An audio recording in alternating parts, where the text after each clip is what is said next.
Chevrolet keeps discontinuing trucks that people fall in love with. They build a vehicle, watch it develop a following, and then discontinue it without ever building a replacement. They have done this 4 separate times in the last 40 years, and every single time the owners were left with nothing to buy next.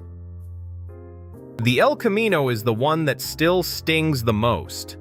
Chevrolet introduced it in 1959 as a response to the Ford Ranchero, a vehicle that combined the comfort and handling of a car with the open bed of a pickup truck. The idea came from GM designer Harley Earl, the same man who created the Corvette, and he had been pushing for it since 1952.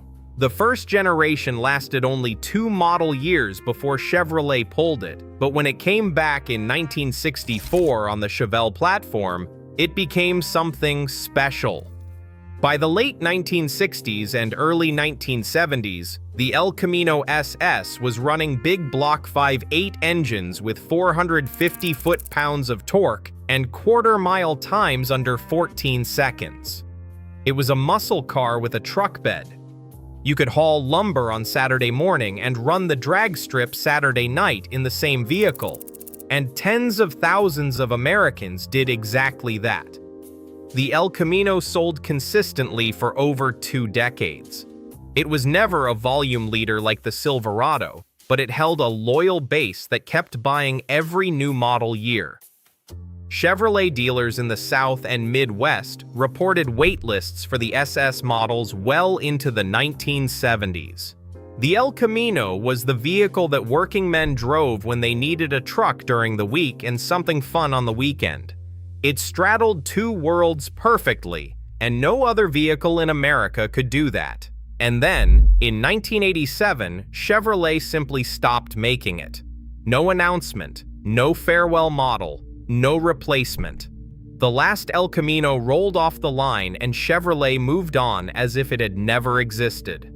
General Motors nearly brought back the concept in 2009 with the Pontiac G8 ST, a coupe utility based on the Australian Holden Ute, but killed it during bankruptcy restructuring. The closest thing to a successor was the Chevrolet S10 compact pickup, which was a completely different vehicle for a completely different buyer. El Camino owners were left with nothing. Ford had already discontinued the Ranchero in 1979, so the entire car-truck hybrid category vanished from American roads. Today, a clean 1970 El Camino SS 454 sells for $60,000 to $90,000 at auction. Chevrolet watched that market disappear and never went back. 16 years later, Chevrolet tried something new with the Avalanche. Introduced in 2001, the Avalanche was built on the same platform as the Suburban and Tahoe, but with a feature that no other truck had. The convertible cab midgate was a folding wall behind the second row of seats that could drop down to extend the truck bed into the cabin. With the midgate up, you had a 5-passenger SUV with a separate bed. With it down, you had an 8-foot cargo area that could swallow a full sheet of plywood. No other truck on the market could do both, though the Subaru Baja would later attempt a similar concept from 2003 to 2006. Motor Trend named it Truck of the Year in 2002. The Avalanche peaked at 93,482 sales in 2003. Those are not Silverado numbers, but they were strong enough to justify the vehicle's existence on a platform Chevrolet was already building. Owners loved them with an intensity that surprised even Chevrolet. Online forums filled with people who had put 200,000 miles on their Avalanches and were looking for another one. One Edmunds reviewer wrote that he bought his 2004 Avalanche used 6 years earlier, and it still ran like new. The midgate was the kind of feature that once you had it, you could never go back to a normal truck bed. The problem was that Chevrolet could not make another one. General Motors went bankrupt in 2009, and during the restructuring, a manager who was new to the company questioned why Chevrolet needed 2 full-size pickup trucks. A study was commissioned to determine whether a third-generation Avalanche made financial sense. The study concluded that development costs would exceed projected profits, and the Avalanche was finished. The last one rolled off the line in Mexico in 2013 as a Black Diamond edition. Chevrolet sent every final buyer a personalized coffee table book with a copy of their window sticker and a congratulations letter.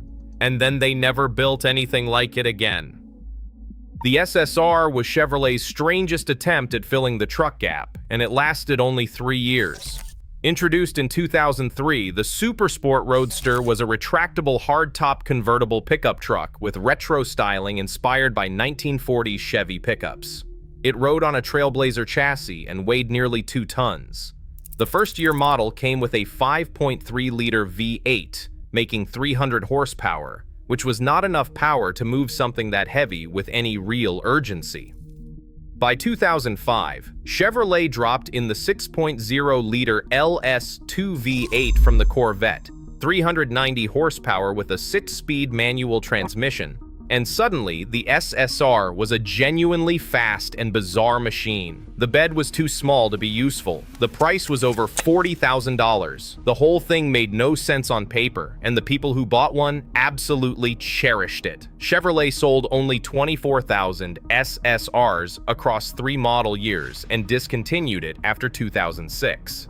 There was no replacement, no successor, and no acknowledgement that the concept had any future. The Silverado SS rounds out the pattern. From 2003 to 2007, Chevrolet offered a high-performance version of its full-size pickup, with a 6.0-liter Vortec 5.8, making 345 horsepower sport-tuned suspension and all-wheel drive. It competed directly with the supercharged Ford SVT Lightning and the Viper-powered Dodge Ram SRT-10, during the early 2000s muscle truck wars. It was a factory-built performance truck that could tow 7,600 pounds and still run 0 to 60 in under 7 seconds. The SS sat in a sweet spot between the regular Silverado and the much more expensive Cadillac Escalade, and it gave truck buyers something that felt special without crossing into luxury territory. Chevrolet discontinued it after 2007 and did not offer another performance Silverado for over a decade. Ram filled that gap with the 1500 TRX in 2021, a 702 horsepower supercharged monster that proved the market for high-performance full-size trucks was not only real, but worth over $70,000 per vehicle. Chevrolet watched from the sideline. 4 trucks: the El Camino, the Avalanche, the SSR, and the Silverado SS. Each one filled a space in the market that no other Chevrolet product covered. Each one developed a following of owners who wanted to buy the next version. And each time, Chevrolet looked at the sales numbers, decided the volume was not high enough, and walked away. They never considered that some products exist not to sell 500,000 units, but to make the brand feel alive. Ford understood this with the Raptor. Ram understood it with the TRX. Toyota understood it with the Tacoma TRD Pro. The truck that makes people stop and look is the truck that pulls buyers into the showroom, even if they end up buying something else. Chevrolet builds the best-selling full-size pickup in America alongside the Silverado, and they do it well. Today they offer the Colorado ZR2 and Silverado Trail Boss for off-road enthusiasts, but these mainstream offerings lack the emotional pull of their discontinued legends. Somewhere in a conference room in Detroit, a spreadsheet convinced someone that the El Camino was not worth saving, that the Avalanche was too niche, that the SSR was too weird, and that the Silverado SS was too expensive to justify. Meanwhile, Ford sells every Raptor it builds before the truck reaches the dealer lot. Ram charged $78,000 for the TRX and had a 2-year wait list. The market for trucks that make people feel something was never the problem. The problem was that Chevrolet kept building them, proving they worked, and then walking away. 4 trucks, 4 followings, 4 times replaced with nothing.